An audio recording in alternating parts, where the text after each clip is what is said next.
We have Callie Schweitzer with the Forest Service here to talk to us about prescribed fire in oaks. All right, thanks, Ryan. Yeah, so I am, it is USDA, that's a good call. I'm with the Southern Research Station, like some of the other colleagues that spoke today. And I am a research forester. I study upland hardwood ecology and management, and I'm actually located in Huntsville, Alabama. And so some of you I've certainly interacted with, and some of you I haven't probably. Trying to get rid of this thing on my screen.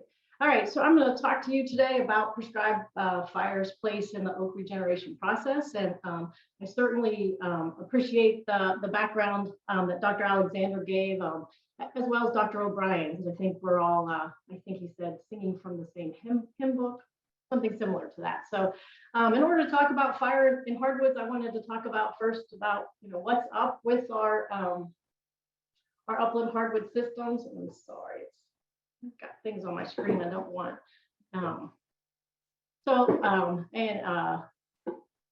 Heather alluded to some of this, but I think I have a little bit of a different take on the story that's similar to hers, but just a little more going on. So,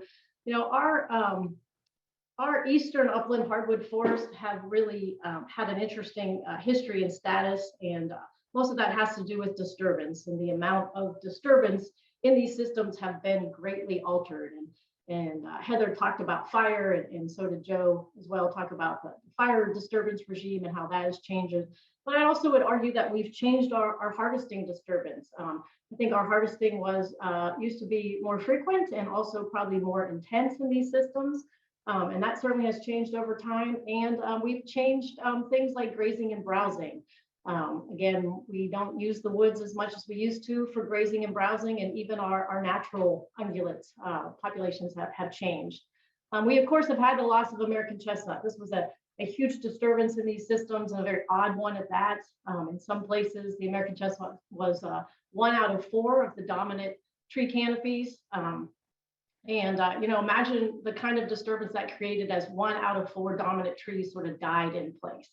And so this big disturbance regime change really has sort of resulted in an age class shift in our forests. So, time has marched on while the disturbance regime changed, and we're not creating these younger forests. And so our age class has shifted to be greater than 50 years old. And when you have older upland hardwood forests, you have pretty tight canopies, not a lot of sun getting through those canopies, and the understory then has to become more shade tolerant. So what does this have to do with oaks and oak regeneration, and why do we have this oak regeneration problem? For those of us who work in oak systems, I feel like this is a non-starter, but I realize a lot of you don't work in these systems. So we do have an oak regeneration problem, and that's the sort of the crust behind looking at fire in these systems. So our oak forests rely on natural reproduction. So I'm going to talk about reproduction today, and I'm not going to talk at all about planting any type of oaks. There's a whole nother science related to that. In order to have natural reproduction that's going to make it into the next stand, it has to be large, and it has to be in sufficient numbers. And because of this disturbance regime change, we have an absence of large advanced reproduction. So oak is advanced growth dependent, which means it has to be there prior to the disturbance. And because of these changes in disturbance, we don't have a lot of these large advanced oak reproduction. And the probability of stump sprouting for large trees is low. And as our trees get older, they get larger, and their probability of sprouting becomes quite low. And I promise you, we will indeed talk about fire. So just sort of to reiterate some of these points, we've had a lot of changes in the East, and these are just some pictures to help us look at that. We've certainly changed, the Native Americans' influence, our logging influence. But I want to draw your attention sort of to the background of these two photographs. And look at the background and the amount of disturbance. Not that these are necessarily hardwood stands, but we've certainly altered this disturbance regime. And I'm a scientist, so we like to base as much as we can on what we say on things that are quantitative. And so I will be showing some graphs today, and hopefully to back up some of these points. But you guys are all well aware of not only the fire suppression as a change, but also the change in timber harvesting. I'm using the National Forest for example here, but you see how timber production has really been altered on the National Forest. And I would say this holds true for a lot of our upland hardwood forests across the East as well. So where are we today? Well, our contemporary forests are different. So Dr. Alexander talked about musification, and that's certainly one of the issues. And I'm sorry, I'm still having this issue. I apologize. I can't see all of my slides. So okay, anyway, so we have had this homogenization of our forested systems. When you have forested systems that are about the same age, even though we have a great species mix, having things that are the same certainly causes a loss of forest resiliency, however you want to define that, whether it's habitat or the ability to respond to different types of natural disturbances. So there is a need for active forest management to promote these oak ecosystems and to diversify the landscape. And again, just looking at some data, using FIA data, mapping age classes across the eastern upland forest types, 60 to 70% of eastern forests are 40 to 100 years old, and they have these very shade-tolerant understories. So oak regeneration and the oak regeneration process is greatly influenced by this. We have overstory oaks that are mature, 80 to 120 years old is very common age of our upland stands. Again, that oak reproduction is advanced growth dependent, so we need it to be there prior to disturbance in order to make sure that it is a viable component of the next stand.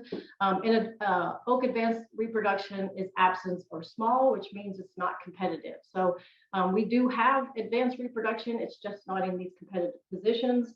And competitive positions would be in the mid-story. So mid-story oaks are either scant or totally missing, but we do have this abundance of shade-tolerant species. So what does this have to do with fire? So some of these differences are certainly related to the oak fire hypothesis. And this hypothesis was put forth several years ago, and a lot of us have used and worked around it. And the hypothesis says that multiple fires can affect a fire-mediated shift from mesophytic species in favor of oak. And again, Dr. Alexander set this up nicely in talking about the musification of our systems and how we're moving to species such as more sweet gum and more maple out there and away from oak. Oaks, however, do have characteristics that are more tolerant to fire. And this is what this hypothesis was predicated on. We often say oaks have thick bark, which is certainly true, but that's only when they get big enough. And I'm talking about the reproduction today. And so the thick bark doesn't hold true for the young seedlings. And oaks certainly have a propensity to sprout. They have buds that are located below ground and are often protected from our fires. And we know that they allocate a lot of carbon to the roots, which certainly can help them respond to top kill. But I like to argue more for, instead of the oak fire hypothesis, the oak disturbance hypothesis. And I'd like to say that a lack of disturbance, whether that's fire, harvesting, the grazing, really has affected a disturbance mediated shift away from xerophytic species, right? So xeric is the opposite of mesic. If you're opening up a stand, whether that's using fire or using some type of harvesting, getting more sunlight to the understory, and the understory is drying out, which could favor more xerophytic species, such as some of our oak species. Most, if not all, hardwood seedlings will be top killed by fire. It was interesting to listen to Kevin also talk about needing some fire-free intervals in order to get some of the shortleaf into more competitive positions as well. There's nothing magical about any of them. They're not asbestos. They will be killed. And most, if not all, hardwoods will sprout after top kill. So this change in our disturbance has really changed our species assemblages.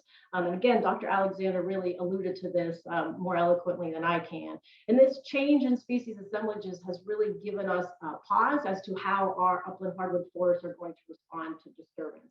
And you're looking at some red maple sprouts there in that photograph, and that's my example. We know red maple sprouts, but at this point in our contemporary forest, red maples have become so entrenched in these forests in terms of not only their densities, but also their size and their structure. When you put a fire in a system that has red maple, they send up a lot of sprouts, even though they're not known for shunting carbohydrates to their roots. These sprouts have a really high photosynthetic capacity. There's a lot of leaves, so they can make a lot of photosynthate. They use this photosynthate to grow taller and fatter. I've not done any carbon analysis. I don't know if they're shunting more to their roots or not, but I can tell you that we're measuring above ground and they're getting taller and fatter. And at some point, if you can see from my pointer here, this is after 3 fires, and these outer sprouts are sort of taking the hit from the fire, and these inner sprouts are now unaffected by these fires. They're sort of acting as sentinels to the fires. Again, something sort of unexpected because of our contemporary forest. So why would we use fire? And I threw this in here because I've given iterations of this talk, and some of the feedback was, well, there's a lot of reasons to use fire. Absolutely. Fire certainly was a process. It's been lost in our systems. And so anyone who wants to talk about restoration ecology certainly should be talking about fire, fuel reduction, creating habitat. We're going to have other speakers address that, or creating habitat types that have been diminished, such as woodlands and savannas. But I'm just going to really focus today on talking about fire as part of the oak regeneration process. I'm not sure why now I'm hung up. Sorry. All right. Try this. Okay, so the question that I've been asked to address, or that we're going to talk about today, is, can we use fire to recruit small oak advanced reproduction into more competitive positions? That's sort of the basic question. So in order to think about where we might use fire in upland hardwood systems, we need to think about stand development considerations. And fire is probably most likely to be used in 2 places in the regeneration process. It's either going to be part of the it's either going to be introduced in mature stands in the understory reinitiation stage to get oaks in more competitive positions before you start the regeneration process, or during the stand initiation stage where you've already started the process and you want to reduce competition. So in the mature stand and the understory reinitiation stage, we're trying to increase light and growing space for oak. We're trying to get those small oaks into more competitive positions. And in the stand initiation phase, really we're trying to do more like reduce competition. So again, oaks are advanced growth dependent. We know this. People for 100 years have been studying this and saying this. Upland oaks must persist through the disturbance, and the size of the advanced reproduction and growth rates are really important. And of course, they differ among the different species of oaks, and I'm just lumping them all together for brevity today. A large advanced reproduction is rare, although that would be the most competitive. Stump sprouts are the best example. But we have good acorn copse, and we have lots of seedlings. And so what happens to them? And what happens to them is what has been termed the oak bottleneck. And so basically on the left over here, you can see that we have a nice mature oak, which we have plenty of those out there. Those oaks are making plenty of acorns, and the acorns are germinating. That's really not an issue in our systems. The issue is getting these small germinates into this more competitive position. This is Ryan Sis, who's working with me, and he's sort of hanging on to an oak there that we want in those more competitive positions. And this oak bottleneck has been discussed by many people. And I like this graphic here, which is just showing the fraction of size class along the Y and the size class on the X, so like a percentage of that.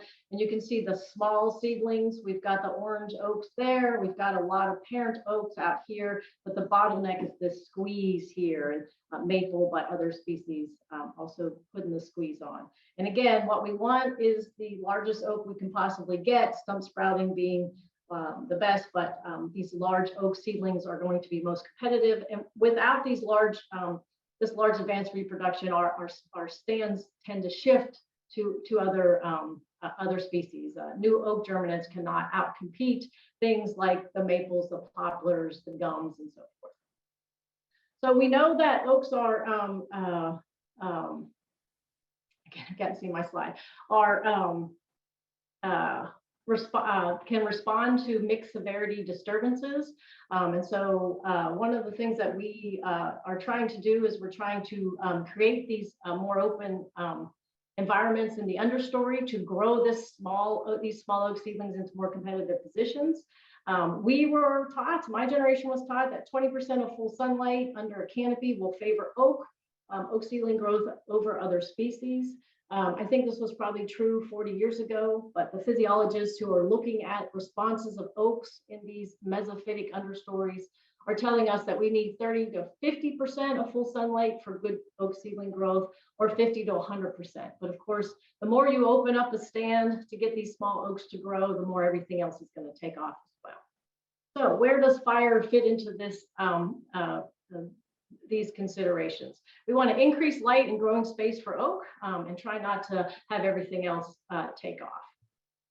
So we did a study on the Bankhead National Forest where we were looking at using thinning and burning to move sort of mixed pine hardwood stands more towards upland hardwoods. And one of the things that we were able to look at was the percent of light. So we have a fancy piece of equipment called a septometer, which actually measures photosynthetic active radiation. And we did this in these different treatments. So what you're looking at on the y-axis is the percent of full sunlight. So 0% of full sunlight. And this is the percent of full sunlight compared to completely open conditions. So we take one device and put it in open conditions. We take the other device under canopy and we look at how much it's being reduced. So the treatments are pre, do anything, thin or burn, post, thin or burn. And then there's only one thinning, and then pre-second and post-second burn, pre-third and post-third burn. And our treatments are no thin, no burn, that's a control, and no thin, frequent fire. And you can see those are the red and blue here. And I want to pay attention to this magical 20%. That was at least the minimum. And the message is that if we just burn or do nothing, if we do nothing or just burn, we barely have taken the amount of light up only about 5%, and it's way below that 20% threshold. So fire by itself is a mediocre means to increase understory light. If we thin to residual 50 basal area and don't burn, this is that green line, and we thin to 50 and we put frequent. All right, we have Cali back. Let's see if she can jump in and finish her talk. All right, am I back? It's working. It's working. There you go. I'm sorry about that, everyone. I was sitting here talking to myself. So talk about being crazy. A few of you contacted me. I appreciate it. And we're just decided that we're going to start right here on this slide. Okay, so I'm just going to jump back into, we were talking about light and how if you just burn, it's probably not going to be enough. But what if you're just going to say you're going to burn for site preparation reasons? Again, we're not planting these, but we're trying to prepare it for our oak reproduction. Basically, if you are trying to reduce litter to increase germination, reduce litter, especially in our upland hardwood stands in the deep south, readily reaccumulates, and it also has a very high decomposition. So we don't have big, thick mats of litter out there, and germination really is not an issue. Again, as I spoke of ad nauseum, recruiting is an issue. So getting these small germinates into more competitive position is an issue. I said this was one of the most aesthetic things that I've ever said in a presentation, but oak seedlings depend on acorns. Of course they do. Without an acorn, you can't have an oak seedling. They can be killed by fire, and they are readily killed by fire. Acorn production is sporadic, and that's a conversation in and of itself, but it's hard to always determine when you're going to have a big mass acorn crop. And so, burning to time it around that acorn crop certainly would be recommended. And again, these oak germinates, these small oak seedlings are extremely susceptible to fire. Not only will you top kill them, but they don't have any reserves to sprout back. And so, you know, burning for that reason at that stage is not recommended.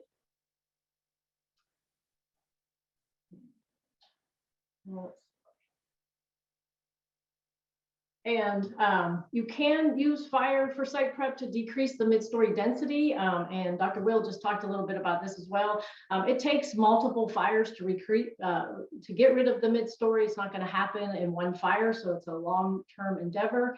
And finally, what I ended up saying, I think was at the end, is that if you are doing these dormant season fires, even late in the dormant season, remember that as you're getting rid of that little bit scant litter layer that's out there, that red maple drops its seed in late spring, and you are setting up perfect conditions for even more red maple development. So what do we need to do in order to move these stands into better positions in order to recruit oak into these more competitive positions? Is we need to increase light, and we have to do that by reducing stand density. So we can introduce a series of disturbances that certainly can include fire to grow these oaks into these more competitive positions. Remember that regeneration is a process, and as a process, what is going to happen is in our contemporary forest, it's going to take more and more work to get these small oak seedlings into these more competitive positions. We've just changed that disturbance regime so much that we know that this is going to be a much more intensive process than in the past. That process can include the regeneration terms such as a shelter wood. We can use a seed tree with reserves. We can use 2H stands. At this point, I really don't care about the semantics about what regeneration prescription you use. What I want you to do is try to introduce some type of series of disturbances that reduce stand density. So if we talk about recruitment then by burning, in order to recruit them, you have to have reproduction present. You need to increase understory light. It will require multiple fires plus a density reduction to recruit these small oak seedlings. And we have to remember fire is indiscriminate in what it top kills, and there will be a lot of sprouting. Again, our contemporary forests are very different. So an alternative that has been put forth is if you don't have any large oaks that are advanced growth dependent, you can reduce the mid-story shade and also the competition using an herbicide, hack and squirt. Allow the oaks to recruit into these more competitive positions. 4.5 feet tall or greater is a surrogate we often use for above ground growth. And then you have to release those by harvest. One of the advantages of using this herbicide, herbiciding the mid-story, is that you've herbicided a lot of the competition. They're dead and there won't be any sprouting.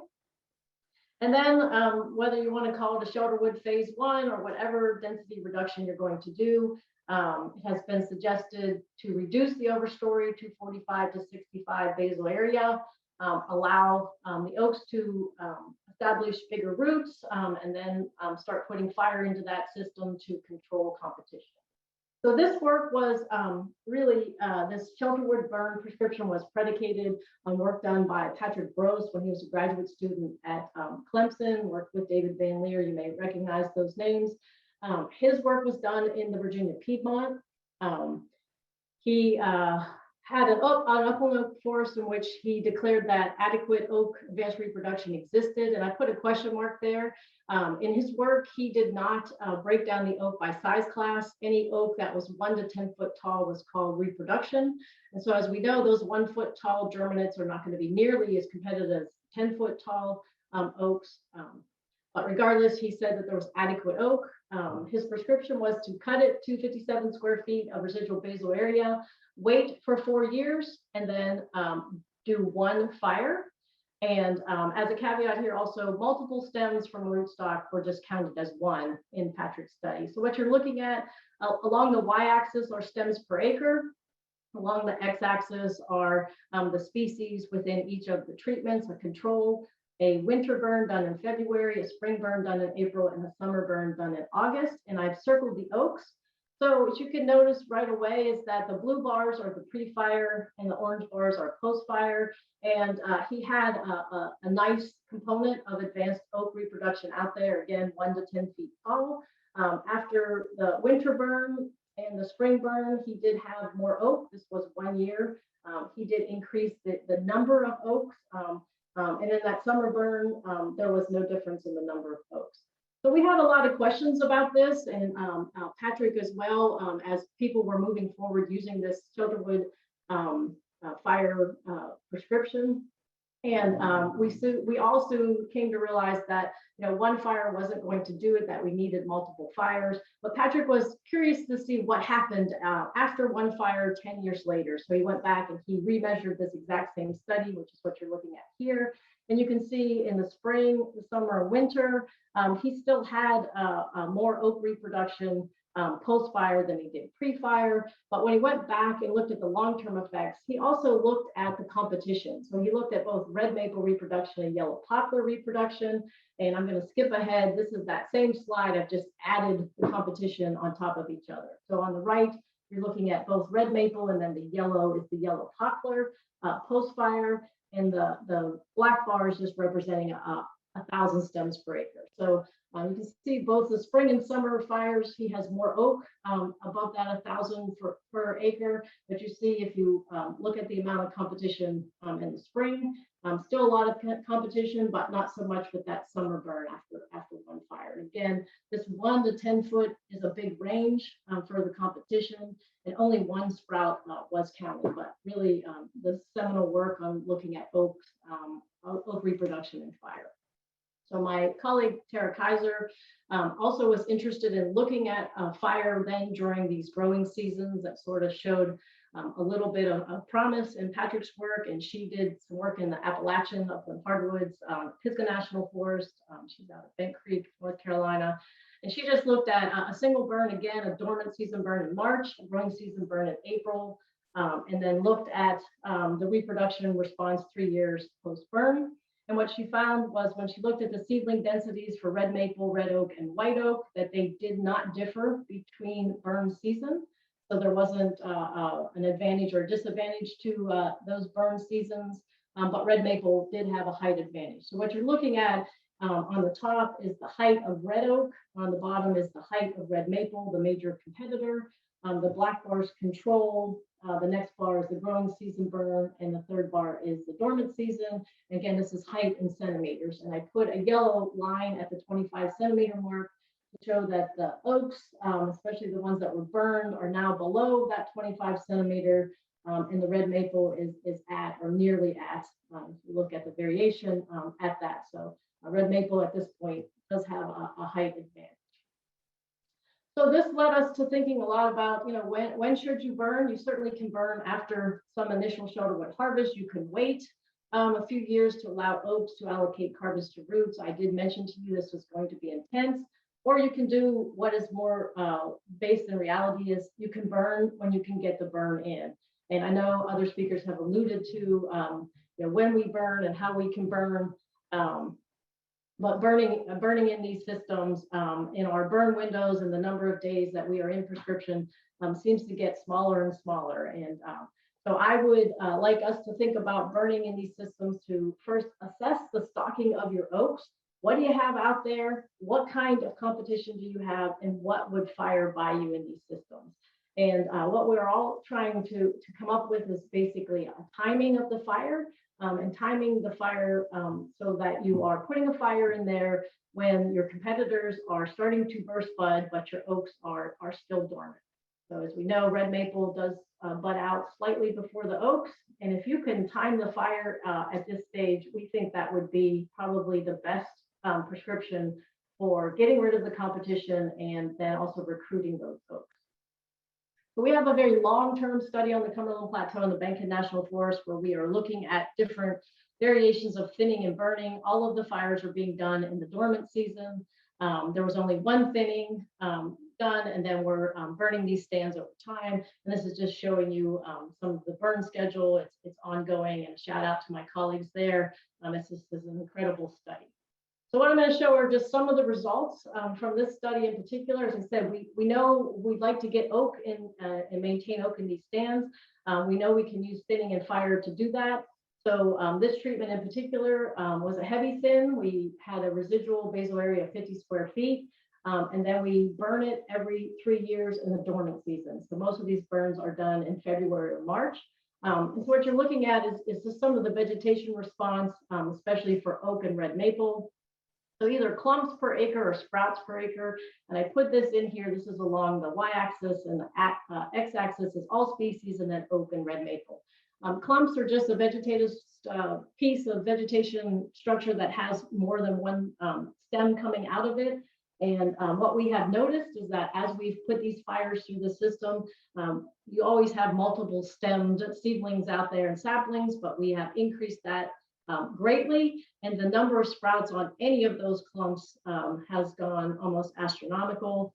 And this holds true when we break it down by species for both oak and red maple. But you can see what I've circled here are the oak sprouts.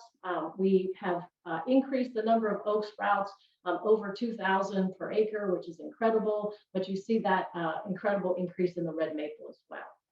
So I mentioned that in Patrick's study, one of the things that we learned was that we needed to sort of divide the reproduction into size classes to know where we stood in terms of what was going to be most competitive.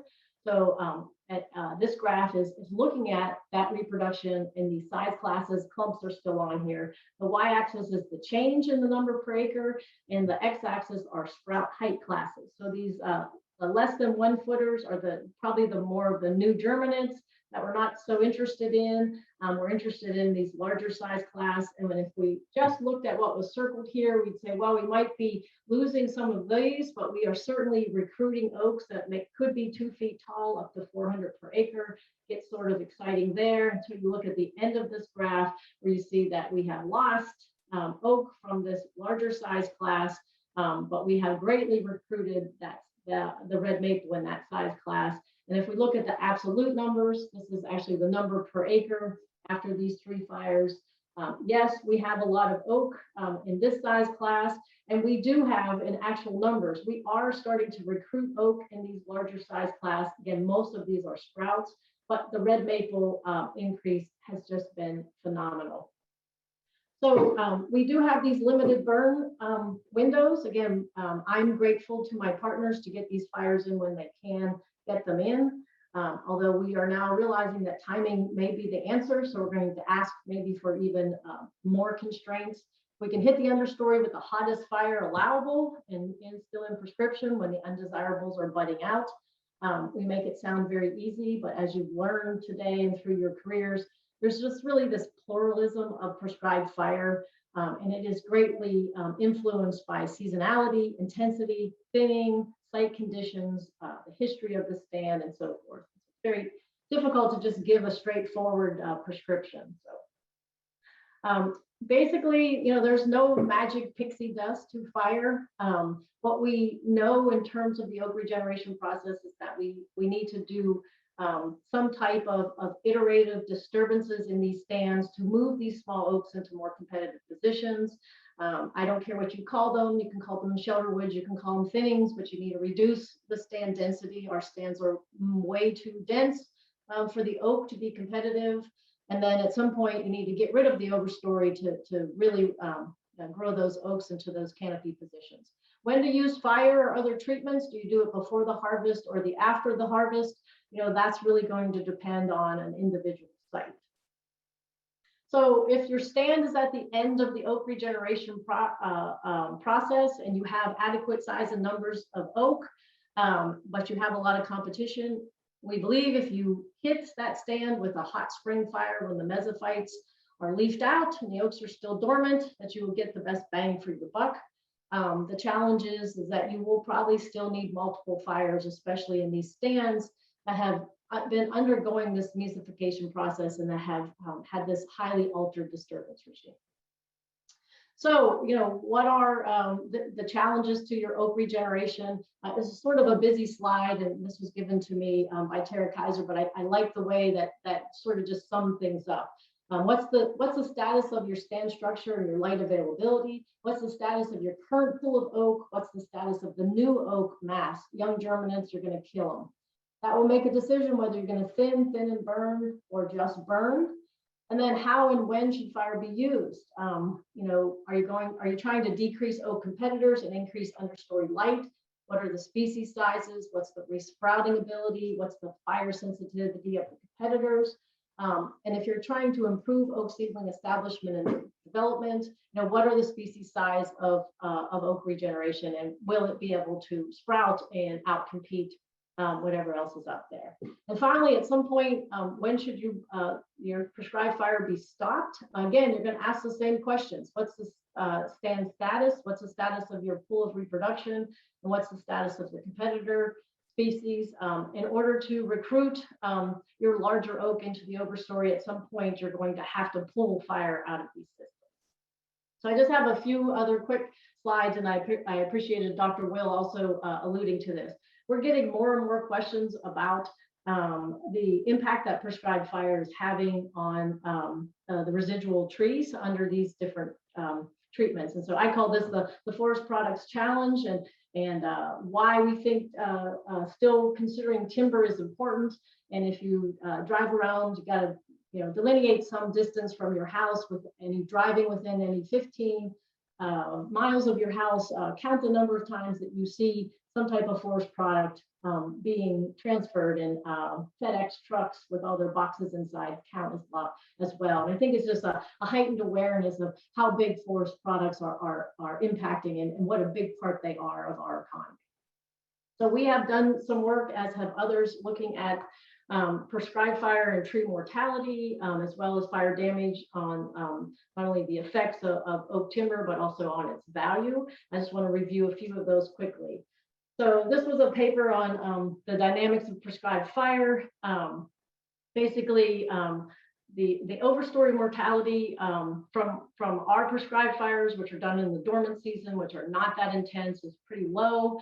We don't really have overstory mortality, but we do have fire wounding, especially if there's a previous damage there. Repetitive fires can open up those wounds again, and you can have decay fungus get in.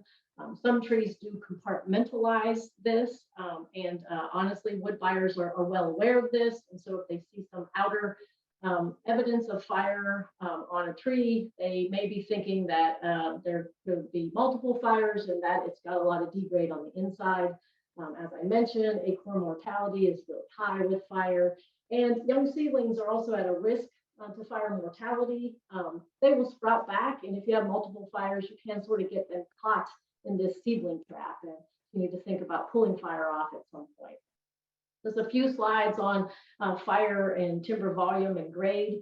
This was recent work done in the Hoosier National Forest. Basically, they looked at, on the y-axis, the percent of trees that were wounded by burn class, and burn class just means no fire, 1, 2, 3, or more than 4 prescribed fires. All species at the top, merchantable species in the middle, and then white oak in particular. As many of you know, white oak is getting heightened attention these days. Basically the same trend. If you get more than 2 fires, you start getting 3 fires, you're going to have about 50% of your trees are wounded.